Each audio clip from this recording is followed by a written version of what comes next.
Alright, what's up my friends? Welcome back for the last segment of this complete set review for Theros Beyond Death. My first set review. Hopefully you're all enjoying it. We did all 5 colors. We did multicolor. We're doing a focus on constructed, but we're looking at every single card, so there's some limited stuff too. And we're just going through here. We're finishing up with a few colorless cards and a few lands, and we're going to pop in. I'm pretty stoked to play these cards this Wednesday, coming up on the early access streamer event. I'll be on for 12 hours about probably. I always brew up 10 new decks for these early access events, play a couple games to each deck. It's a lot of fun. It's a great early look at Standard. I get to flesh all my ideas out to have a great time. It's going to be a lot of fun. Check that out on stream January 15th. It's Wednesday. I'll be on all day. And then, of course, I'll be doing my article, which I always do on Friday, where I go over all 10 decks that I played. So my favorite piece of content that I do, honestly, is the 10 brews, playing the 10 decks, putting them up on YouTube, and then writing the article. So looking forward to that. Make sure you check that out. That'll be this coming Wednesday, this coming Friday, of course. So let's do the colorless cards, shall we? Not too many here. We'll see what we can do. Alter the Pantheon. 3-mana artifact. Your devotion to each color and each combination of colors is increased by 1. So it's a colorless card that increases devotion. Adds 1 mana of any color. If you control a god, a demigod, or legendary enchantment, you gain 1 life. I mean, if this card costs 2, I'm pretty stoked, but not a very exciting card. There have been tons of 3-mana rocks in Standard over the years, and they're almost all terrible. As I've said many times in this review, you can't afford to tap 3 mana on turn 3 and do nothing in Standard. You just can't do it. You just can't do it. So, in Limited, this card is also not super exciting. Just too expensive. Mana rocks are weird because at 2 mana, they're too good. At 3 mana, they're not good enough. So, we need decimals. It's the only solution. It's the only solution. Bronze Sword. F in chat for Bone Splitter, please. What happened? Like, I get that Bone Splitter is a little too good. All right, Bone Splitter, if you don't know, was in the original Mirrodin, the original set that had equipments, and Bone Splitter was 1 to play, 1 to equip this card. 3 to equip is an asinine amount. If this card cost 3 and equip for 1, we might be able to talk about it, because the effect is insanely good and limited. Making every creature you have a threat is phenomenal, but at 3 mana equip cost, this is just awful. We can't do this. If you're desperate for a way to break through in a sealed deck format, maybe, but this is just terrible. It's not good. Entrancing. Oh, I can't save his card. I save his name. Liar. I don't know how to say it. I'm just gonna make fun of myself. 3 mana artifact. You may choose not to untap this card during your untap step. Tap X to tap target creature with power X or less. That creature does not untap during its controller's untap step for as long as it remains tapped. So this is basically like a... Liar's correct, I got it right? Cool. This is basically a Vidalcan Shackles with no island restriction, and it can lock down a creature. Very expensive removal, but you can choose to undo it and target something else. Not playable in Standard at all, obviously. Just kill the creature, please. But in Limited, I mean, you could do worse if you're playing like a blue-white deck or something like that. It does handle things. It's not very efficient, but the fact that you can like handle their 2/2 and then later on handle their 5/5 is reasonable. It's not very good, but it's probably reasonable and sealed where things are slower. Probably don't want this card in your draft deck, and definitely don't want this card in your constructed deck. Mirror Shield. 2 mana for an equipment. This card's so dumb. Someone call Link, please. Equipped creature gets +0/+2 and hexproof. And whenever a creature with Death Touch blocks or becomes blocked by this creature, destroy that creature equipped to. This card does not exist to be played. This card exists to be looked at and laughed at. You get it. Death Touch. It's a mirror. The Gorgon sees themselves and then dies. Get it? It's a yeah. So obviously, 2 mana to play, 2 mana to equip for +0/+2 is not really exciting. Neither is hexproof. This is just a fun, cute top-down design. I smile that this card exists, and then I move on. Nyx Lotus. I don't know why this is a Lotus, because it taps for multi-colors, not just 3, but whatever. Nyx Lotus, 4-mana legendary artifact, comes in tapped. Tap, choose a color, and add mana equal to the devotion of that color. So it's basically Nykthos Shrine of Nyx fixed. This card is certainly cool, but as you've been saying over and over and over again, tapping 3 or 4 mana in your main phase to not do anything is pretty bad. I do think this card is kind of cute with Kiora. The Planeswalker that untaps things, but this is probably a little over the top. Not really going to do what you want it to do in Standard. Even if you are making a lot of mana, the tempo you've lost to set up your mana and then play this card, it's pretty rough.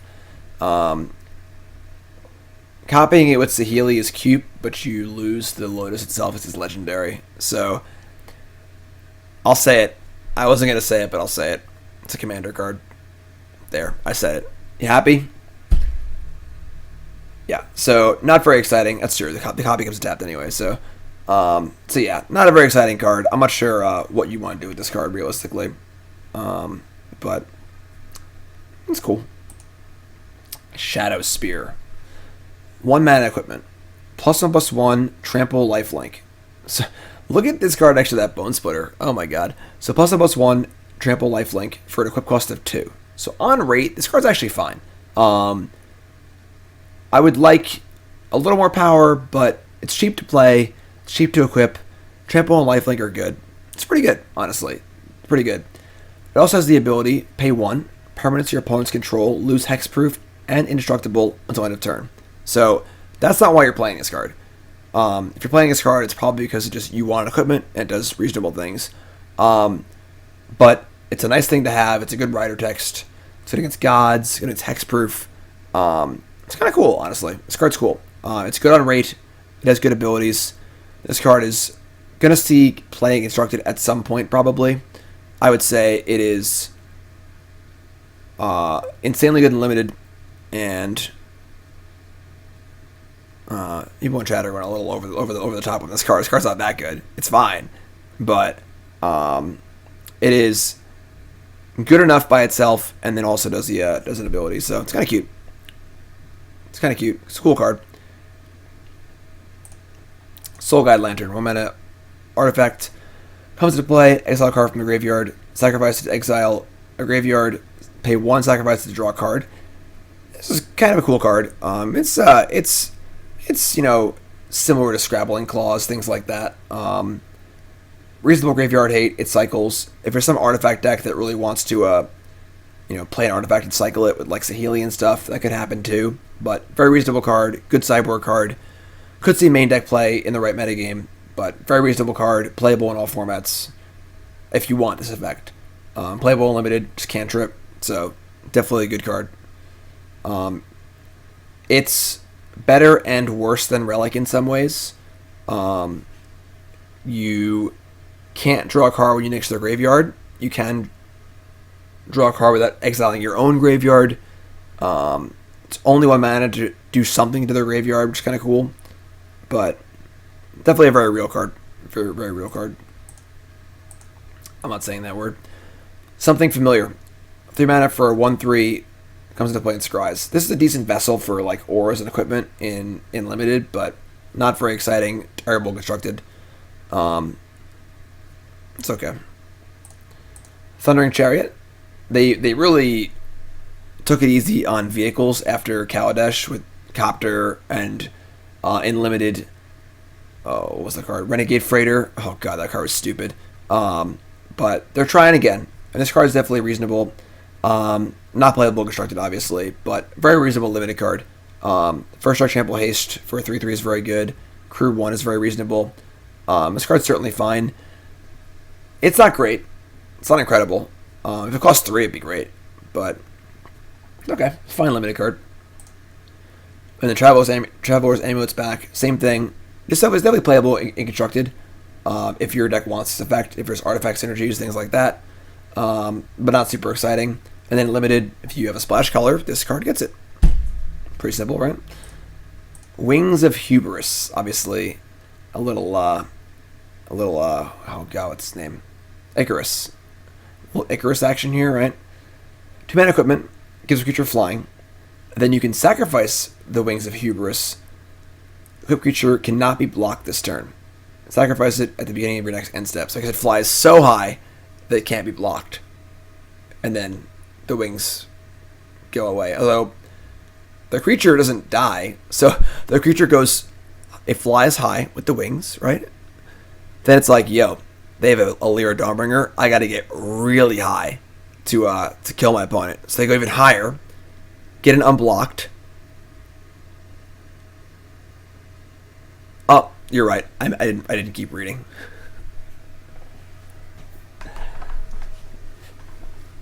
I'll just sit here in shame for a second. Sorry. You're good. It does die. I was worried the flavor wasn't correct. The flavor's totally correct. They win. They're great. Splat. That's what we were looking for. We're looking for a splat there. So, cool. And the equip cost is 1. So, this is mostly just 2 mana, give a creature flying, and then on that last turn, you can fly too close to the sun and kill your opponent if you're not scared about losing your wings or your creature. So, cute card, playable unlimited, unplayable constructed. I don't think you want this card in most draft decks, but if you're playing like big green stuff and you know a way to get over, it's fine. It's also fine in sealed, better in sealed than limited for sure. Now we're back with lands. This card should be in every set. There's a small subset of cards that should be evergreen, and Field of Ruin's one of them. Duress, Negate, Shock, like a Disenchant or Naturalize, and then Field of Ruin's one of those cards. There just always should be checks and balances on certain things, and if this card was legal and Field of Ruin was legal, it might have not been that bad. This card has to be in every set. End of story. I don't know if Standard really has anything right now that's, I guess the castles, like Castle Locthwain's really, really good. Field of the Dead, what did I say? But this card is just really, really, really good. It's playable in Modern, it's playable in Pioneer. Just a great safety valve to have on all dumb lands, and the castles are all really good. Castle Locthwain specifically. So, great card. Happy to have it back. Labyrinth of Scophus, I guess. This card's pretty bad. Tapping 5 of your lands to stop an attacker is really, really, really expensive. Maze of Ith, this is not. Obviously, the opportunity cost of playing a colorless land is not that bad, but it's certainly there. And don't think this card is playable really at any point. It's just too expensive. It's just far too expensive. You know, every Labyrinth you're playing is not a Field of Ruin you're playing. We can move on now. Temples are back. So they finished the land cycle, obviously. Very happy the Temples are back because we have the full sets of lands. They're not amazing. Temples don't see a ton of play in Standard because tap lands are tough. I personally don't like the Temples as a land design. They promote mid-range decks. They're kind of clunky. They're bad with 1-drops. They promote decks just being about like 3 and 4 mana spells and mid-rangey stuff and not 1-drops, and I like 1-drops. I think the fast land should be evergreen in every set. But they're good. I'm happy that the set is complete. It makes me very angry in Pioneer, but there are no allied colored fast lands or pain lands. So I'm very happy that the set is complete in Standard. But they're lands. If you need to play them, don't overplay them.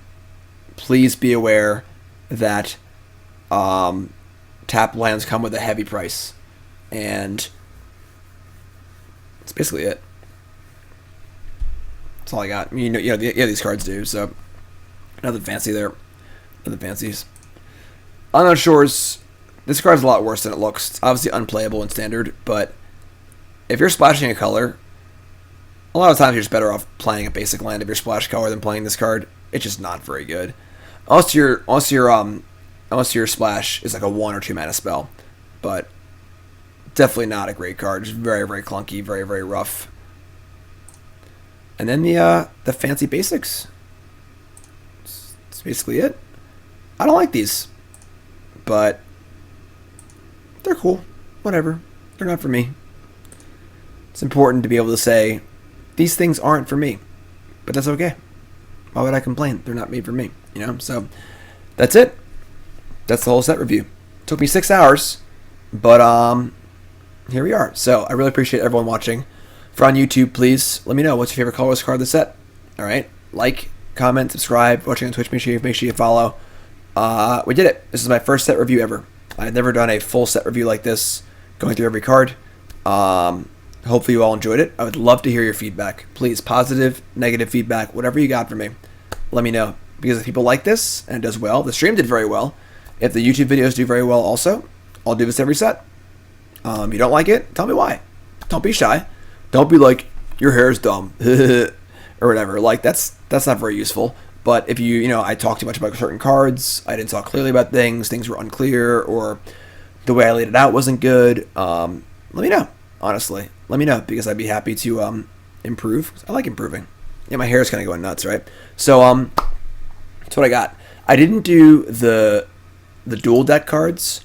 I didn't do the other cards. There are cards that are legal and standard that are in this set. They're not in booster packs. If you'd like me to do those in the future, you can. I looked at them. None of them look playable in Constructed, and they're obviously not playable in Limited, so it didn't seem worth it. But yeah, so thanks for watching, everyone. I really appreciate it. It'll all be up on YouTube over the next few days. I'm not uploading them tonight because I'm going to bed.